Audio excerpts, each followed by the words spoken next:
Sin mayor preámbulo y agradeciendo a María Elena Portocarrero por habernos permitido tener el contacto con Laura, la dejamos en el uso de la palabra a esta peruana profesional que nos acompaña. Me acaba de comentar de que tiene la doble nacionalidad. Encantada, Laura. Adelante, por favor.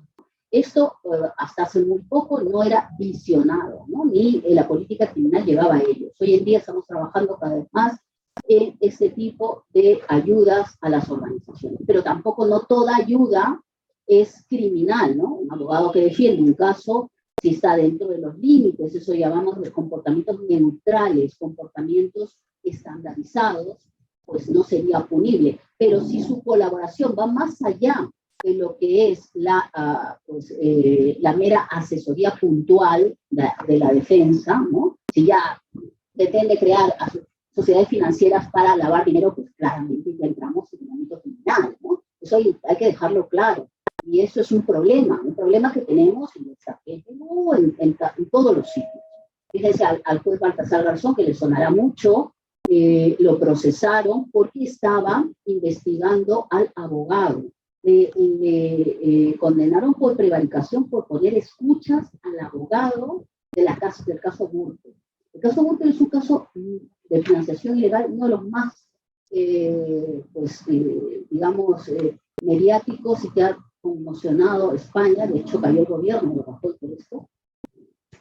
Pues el caso Gürtel habían procesado muchísimo dinero, por supuesto, de por medio, y estaba Baltasar Garzón como instructor, declaró las escuchas del abogado porque tenía indicios de que estaba lavando dinero, estaba recogiendo pruebas, etc.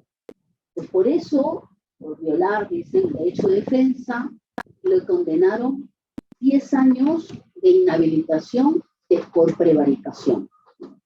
Luego, el Tribunal Europeo de Derechos Humanos ha declarado que eso es violatorio de derechos humanos. Exactamente no recuerdo cuál es el derecho que violaba, pero de un derecho humano. Bueno, ¿y qué ha pasado? Luego se ha investigado y esos abogados han sido condenados.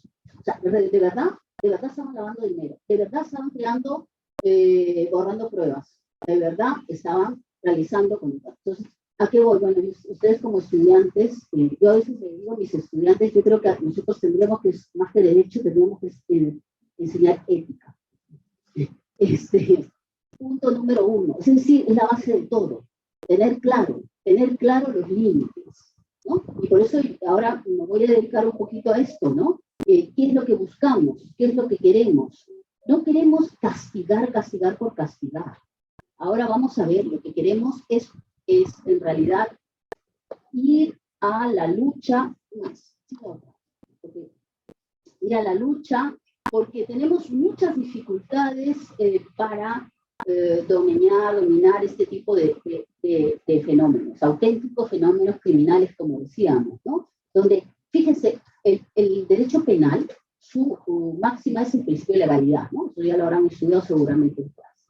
Hay que determinar las conductas. Estos son auténticos fenómenos criminales. Muchísimas personas intervienen, grupos enteros, a veces pueblos enteros que se dedican, por ejemplo, al cultivo de la coca. ¿Qué hace la sociedad con todo eso? Y sobre todo, como decíamos, que no existen líneas demarcatorias en la criminalidad organizada, ¿no? Con otras formas de criminalidad. ¿Por qué hay tanta colaboración? Y esto como punto de inicio.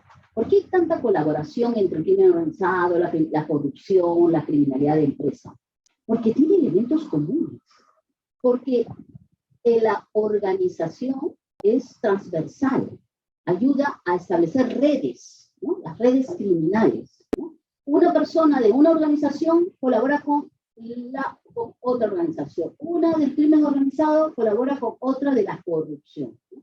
Entonces, ¿qué es lo que les diferencia? Simplemente que una es una organización lícita y otra es ilícita, ¿no? O sea, tiene finalidades ilícitas. Pero no siempre está claro. Fíjense el caso Odebrecht. El caso Odebrecht tenía pues una oficina, una empresa legal con gran prestigio internacional dedicada a contratos millonarios que solo pueden hacerlo empresas que tienen una capacidad técnica que tenga una capacidad de construcción, imagínense, de oleoductos y todos, carreteras, puentes, etcétera. Que lo era, no era legal, fines legales. Pero que tenía una oficina de asuntos estructurados que se dedicaba a sobornar para luego tener esos contratos públicos, ¿no? De eso se dedicaba. Bueno, sobornaba no solamente a los funcionarios, sino a los candidatos a ser funcionarios. Entonces, bueno, ya lo saben, no les tengo que contar el cuento porque lo tienen que saber mejor que yo, ¿no? Pues esa oficina de asuntos estructurados obviamente era una organización ilícita, era una organización criminal, y hay que decirlo con todas las letras, ¿no? Es una organización criminal, pese a que era una empresa legal. ¿Qué es lo que les anima? El fin del lucro.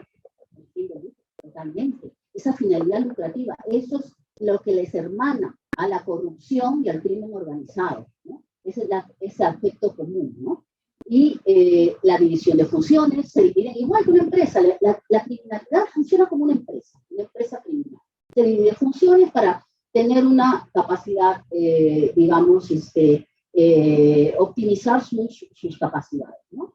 Jerarquías, redes, todo el sistema igual que una empresa transnacional con empresas que tienen proveedores, funcionan de la misma manera, ¿no? Y profesionalizan a sus miembros. Todas estas son elementos comunes, digamos, de la organización que hacen que faciliten el crimen organizado, faciliten su finalidad, ¿no? Y voy al fin del lucro. Esa es la capacidad, digamos, más que los mueve, ¿no? Obtener grandes ganancias. Porque, ¿qué pasa? Mientras algunos estudian, ¿no? Algunos estudian como ustedes, hacen sus carreras, otros dicen, bueno, ¿para qué voy a estudiar tanto si puedo dedicarme al crimen organizado, ¿no? Mucho más fácil, gano mucho más dinero, ¿no? Muchísimo más dinero y tengo menos esfuerzo, ¿no? Y ese es el problema que hay con el crimen organizado en todos lados, ¿no? Que recluta, por ejemplo, a jóvenes, da trabajo, da bienestar, digamos, que claro, ¿a costa de qué? De ir en contra de todas las formas, de todo el Estado, de todos los pactos sociales, de orden, de respeto a las leyes que tienen todos los ciudadanos, ¿no? Y entonces, ¿por qué es importante ir a esto, al lucro ilícito? Porque ese es donde más les duele, ¿no? Es decir, si ellos tienen finalidades, el delincuente del crimen organizado como el de la corrupción es un delincuente económico. ¿Qué es un delincuente económico? El delincuente económico es el que interesa maximizar sus beneficios al menor coste, coste-beneficios. El coste sería ir a la cárcel, por eso también es importante también una amenaza, hay que funcione, ojo, no solamente debe funcionar el aumento de penas, ya lo decía Beccaria, no se trata de severidad de las penas, sino se trata de prontitud y certeza en la aplicación de la pena, ¿no? Es decir, que funcionen las instituciones, que haya una persecución penal eficaz, que haya aparatos del Estado profesionales, que haya policías, primero policías que investiguen, fiscales que estén proactivos, y jueces que sean honestos, obviamente, y que apliquen la ley. Todo esto no solamente es parte, por tanto, del derecho penal, ¿no? Es importante también del derecho procesal, del Ministerio Público, de la Oficina de Criminalística, de las investigaciones, ¿no? Hoy en día, lo que nos interesa es esto, ¿no?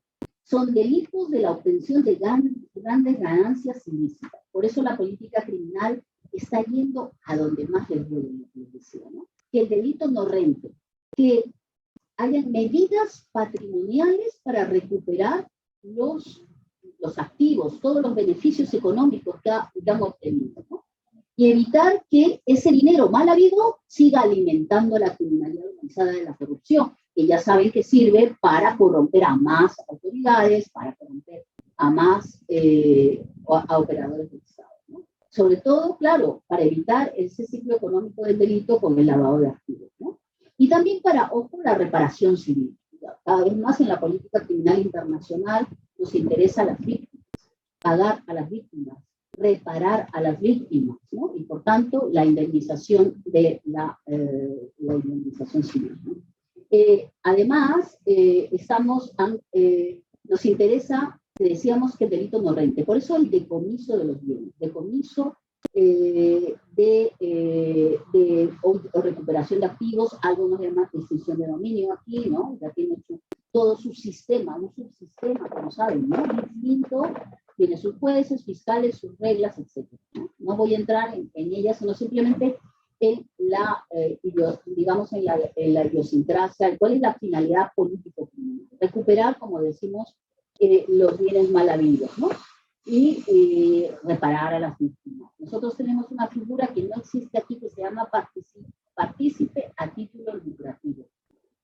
Es muy interesante porque a esta persona se le obliga a pagar todo lo que ha sido beneficio del delito, sin que sea un reducidor o blanqueador, ojo, o sea, no hay que probar aquí que sabe del origen ilícito del bien, sino simplemente se ha beneficiado del delito. Basta. En el caso de Urte, por ejemplo, se condenó al Partido Popular a pagar 200 y pico mil por partícipe a título lucrativo. Es una especie de sanción, digamos, cuasi civil, penal, ¿no? En medio, porque ya como digo, no es necesario que sepa del origen del delito, porque eso es un problema, siempre la prueba de la intencionalidad, del delito previo, etcétera, ¿no? No, aquí no importa, usted se ha beneficiado, hay pruebas de que se ha beneficiado, y usted tiene que pagar, nada más. Nadie se puede beneficiar, esa es la lógica de toda esta política criminal. El Estado no puede garantizar seguridad jurídica a bienes que no tengan un origen ilícito. Y esa es la base, ¿no? A la infanta Elena se le condenó también por partícipe de título lucrativo. Elena no es la Cristina, a Cristina, sí, por el caso Urdangarín, el de su marido, que hacía tráfico de influencias y que, como era el yerno del rey, hacía contratos, creó una sociedad donde ella firmaba también, que por casos similares a la Pantoja la condenaron por blanqueo, y eso es también hay un límite, porque se supone que sabía, a otra se entiende que no sabía, pero bueno, no basta que sepa, por eso digo, partícipe, usted tenía tarjeta de crédito con la cual pues, ella se beneficiaba de dinero que iba a esa sociedad, pues usted devuelve todo ese dinero, ¿no? Entonces, yo creo que eso es lo más interesante. Ya últimamente buscamos una serie de medidas que no sirvan solo castigar por castigar, tanto en el crimen organizado, sobre todo el crimen organizado, que los líderes en las cárceles siguen organizando el crimen a través de medios electrónicos o de otras personas, sino que devuelvan todo el dinero mal habido, ¿no? Es decir, decomiso de los bienes, recuperación de activos para evitar entonces el ciclo económico. Yo creo que me quedo aquí y vamos a un turno de preguntas para desarrollar más alguna de estas ideas. Muchas gracias por la atención. Muchas gracias, Laura. Qué interesante. Parto de la primera reflexión, porque estamos con jóvenes y personas que tienen por segunda carrera la del derecho en formación. Ese tema de lo que más importa es el pensamiento ético. Lo que más importa es a quién vamos a poner al servicio de nuestras capacidades, al funcionamiento del derecho. El fin de semana estuve en una charla, en una clase magistral sobre el tema de conflictos políticos y encuentro exactamente al medio el mismo problema: el exceso de dinero que proviene de fuentes ilícitas. En el Perú lo estamos viviendo, el caso de Julio, ¿no? Que incluso hasta plantean una separación del país, pero cuando uno ve es el contrabando que campea en las zonas, y luego se critica, por ejemplo, la vinculación con Bolivia, pero Bolivia y Perú en esa parte son parte de un mismo ciclo económico. Como usted bien indica, para el crimen organizado las fronteras no existen.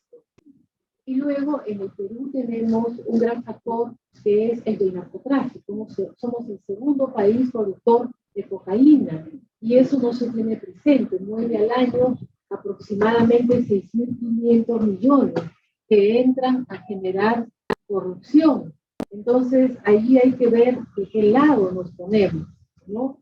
Entonces los temas que usted ha planteado tocan el corazón de la sociedad peruana en este momento, y mucho más a nivel del derecho penal, con todo lo que estamos viendo. Antes de pasarle el habla a la doctora Portocarrero, que seguro ella sí va a tener las preguntas de fondo, comentarles de que en el Perú hay una corriente de abogados que forman parte del positivismo clásico, ¿no? Con el cual nos hemos formado hace varias décadas, y ellos critican este tipo de figuras de quitar la propiedad antes de que exista una condena definitiva, porque consideran que es vulneratorio de derechos fundamentales. Sin embargo, desde la posición que usted toma, una posición mucho más del Estado social del derecho, donde lo que importa es la protección a la sociedad, lo que interesa es erradicar este elemento, fuente de mayor corrupción y de retroalimentación, donde los principios constitucionales se pueden relajar en aras de la protección de un bien mayor, ¿no? Entonces, son todas estas las reflexiones que formulan su participación, y sobre todo tener presente que hasta el momento los abogados hemos estado al margen de las grandes condenas, porque tanto la Corte Interamericana como la Corte Suprema han considerado en sendas sentencias que el rol de los abogados es el de asesorar, ¿no? Hasta ahora estamos a salvo, pero con los nuevos criterios yo pienso de que esto no va a ocurrir así. No serás un intraño de la organización para formar parte de la banda o del crimen organizado, pero en la medida de que te beneficias de estos recursos ilícitos, la jurisprudencia va a cambiar y te va a comprometer dentro de estas grandes condenas que se vienen dando. Estas son mis reflexiones, Laura, muchas gracias.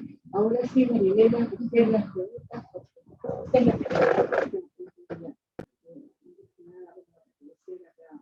la gestión realizada por la universidad, y sobre todo la presencia de Laura, destacada abogada a nivel internacional, peruana de corazón, peruana de nacimiento, de corazón, pero en ejercicio ella radica ya hace muchos años, arequipeña.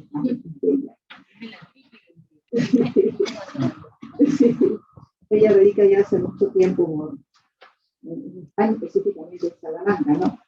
Y bueno, sobre este tema tan importante, hay mucho por reflexionar, ¿no? Primero, como señalas, yo quiero empezar más bien a reflexionar sobre la prevención antes que la represión, ¿no? Es importantísima esta prevención, pero para lograr una prevención efectiva, nosotros tenemos que identificar cuál es la raíz, porque si nosotros no tenemos un estudio criminológico sobre cuál es la raíz que origina esta problemática, ya Laura ha detectado dos puntos muy importantes, ¿no? El tema ético y el tema económico, ¿no? Dos pilares para esta situación de delitos, de muchos delitos que se concatenan, y todos ellos son inofensivos, porque si nos ponemos a analizar cada una de esas conductas delictivas, pues vulnera y ofende varios bienes jurídicos, y todas se concatenan, pero todas tienen un mismo origen, que es esta motivación a causa y a razón de esta poca fortaleza ética que tenemos, en donde tenemos que incidir, y de otro lado tenemos esta rentabilidad ilícita pero rentable para ellos, sin tener en consideración de dónde provienen los montos. Esta ausencia de valores y de principios éticos les hace perder el foco de identificar, ante el libre albedrío del que alguna vez hemos hablado en clase, de identificar la conducta lícita de aquella ilícita, dificultar esas acciones con la finalidad de obtener estos cuantiosos ingresos económicos, ¿no? Sin tener en consideración el daño que se hace a la sociedad, el daño que se hace a la economía del país, ¿no? Y a la imagen a nivel internacional, porque como bien señala la doctora Zúñiga, estamos hablando acá de delitos que rebasan los límites territoriales, ¿no? Y cómo poder, qué políticas de Estado, qué convenios existen acuerdos, convenios internacionales mediante los cuales se está trabajando, pero ¿cuáles efectivos pueden ser? ¿No? Es decir, tenemos nosotros normas a nivel internacional que se estarán llevando a cabo, se llevan a cabo, cuán efectivas van a ser estas normas. Y importante también acá señalar, y acá va la siguiente pregunta, la primera son las normas referente al plano internacional, y la segunda es las políticas criminales que se pueden identificar. Nosotros tenemos acá la Policía de Inteligencia Financiera, que es aquella que va a servir como base para verificar cuál es la licitud o la procedencia lícita de los fondos con los que se tienen los bienes, ¿no? Y es un poco como el filtro para que nosotros podamos determinar cuáles son los bienes de origen lícito o cuáles son los bienes de origen ilícito. Pero nosotros con el decomiso, la extinción del dominio que se tiene de estos bienes, pues hay, como decía nuestra decana, hay muchas cosas que replantear también, ¿no? Sobre esta pérdida anticipada, pero cómo maneja o cómo se debe de manejar las políticas ante la unidad de inteligencia financiera para hacer más efectivo, más rápido o diligente esas acciones a fin de quitar o a fin de resguardar la economía del país, pero a su vez quitar a estas personas eso que les llama o que les hace apetecible el delito, que es el ingreso económico. Y de otro lado, nosotros aquí pues tenemos un poco ya para complementar la información, tenemos lo que es el subsistema de extinción de dominio, ¿no? En el Perú, que en base al decreto legislativo 1373, que es el que justamente maneja y seguirá todo el procedimiento con respecto a esta extinción de dominio sobre los bienes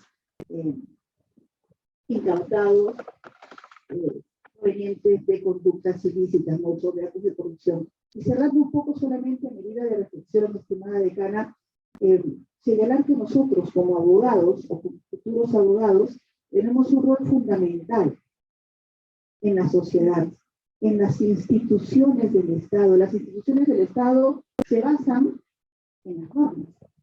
¿Quién elabora las normas?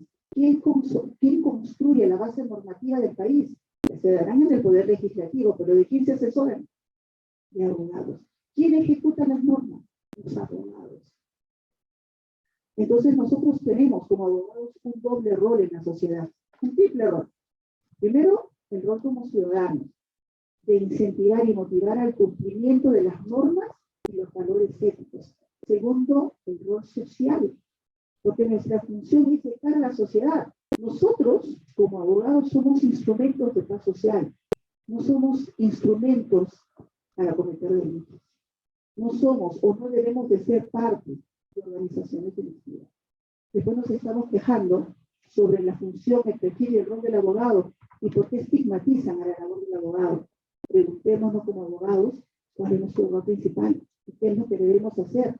¿Por qué ahora tenemos lamentablemente a tantos colegas dentro de los establecimientos penitenciarios? Ustedes se preguntarán, ¿por qué? Por delitos de corrupción de funcionarios, por delitos relacionados con criminalidad organizada. Tenemos, como decía la doctora Zúñiga, tenemos a magistrados, abogados todos. Replanteémonos cuál es nuestra función y prófugos, exactamente. Replanteémonos cuál es nuestra función como miembros de la sociedad, como abogados en ejercicio y como peruanos que anhelamos un futuro mejor para nuestro país, ¿no? Doctora Zúñiga, la dejo con esas preguntas. Muy interesante lo que plantea Elena. Yo le hago una pregunta muy directa ya a Laura. Esa criminalidad organizada va a obligar al mundo a cambiar todo el sistema internacional público a nivel de normativa. Vamos a tener que modificar los tratados, vamos a tener que pasar a una nueva instancia de una justicia penal.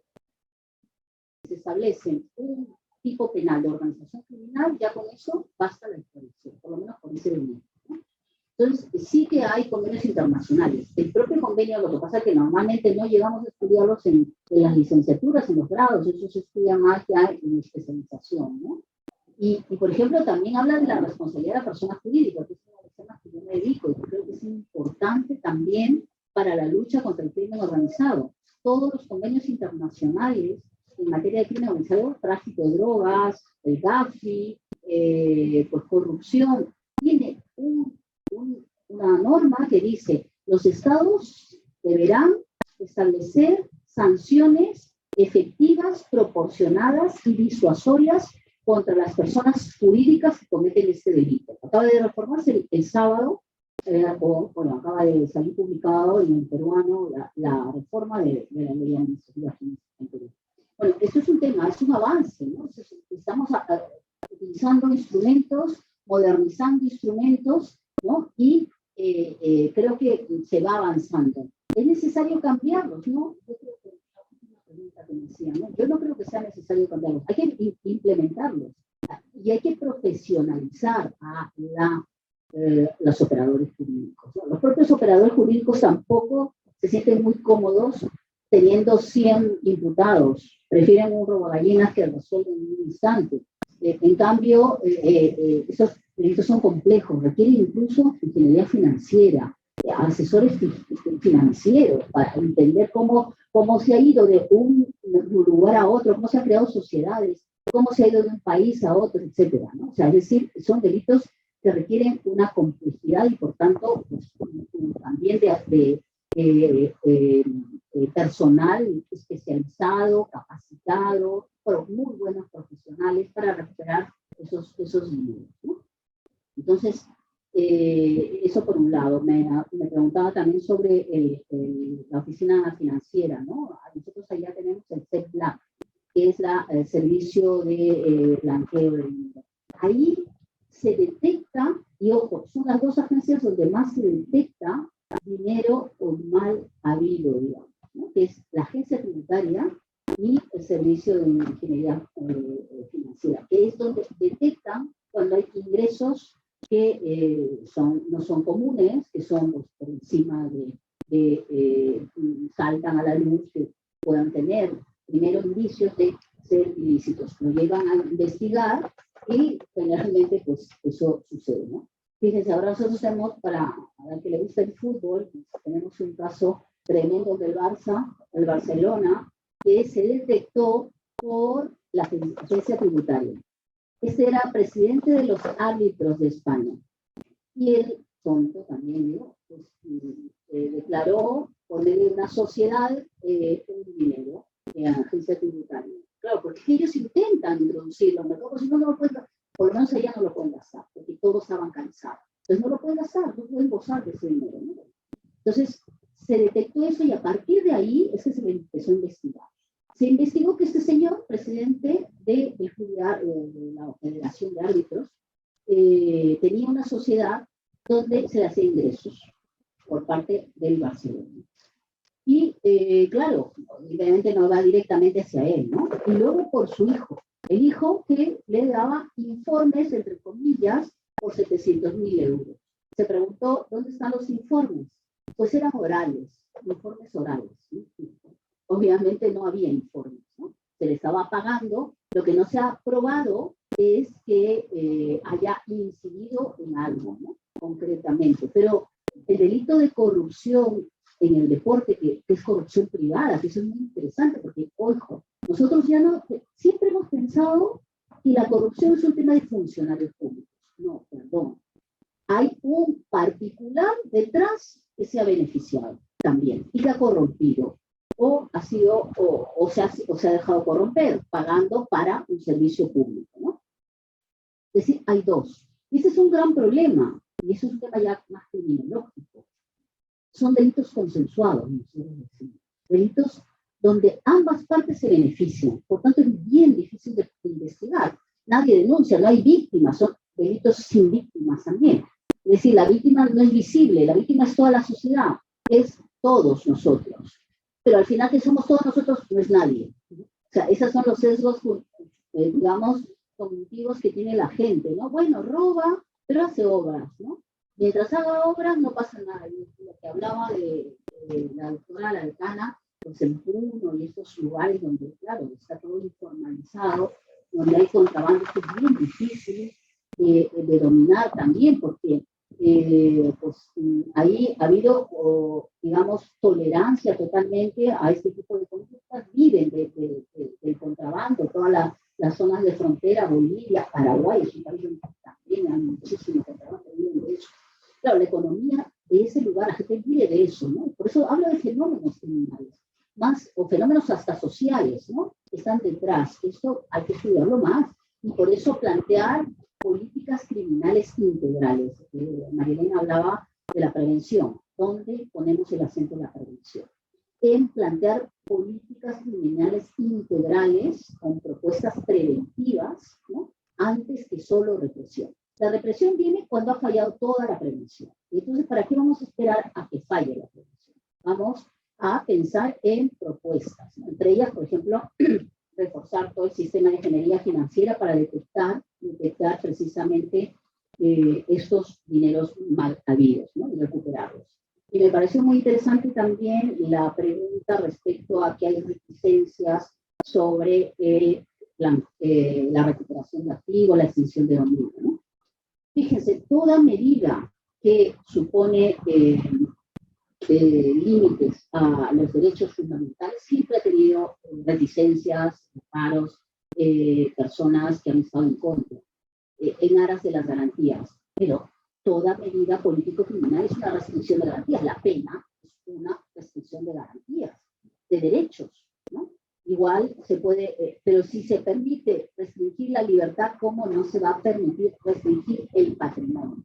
Es un derecho que no es fundamental, eso es otra cuestión que yo discuto. Si nos vamos a la lista de derechos fundamentales, la Constitución es la vida, la libertad, la salud. El patrimonio está en el ámbito económico. Eso no es un derecho fundamental, es un derecho constitucional, sí, obviamente, pero no fundamental. Los derechos fundamentales son los que están en las convenciones internacionales, que son la vida, la salud, la prohibición de la tortura, etc., ¿no?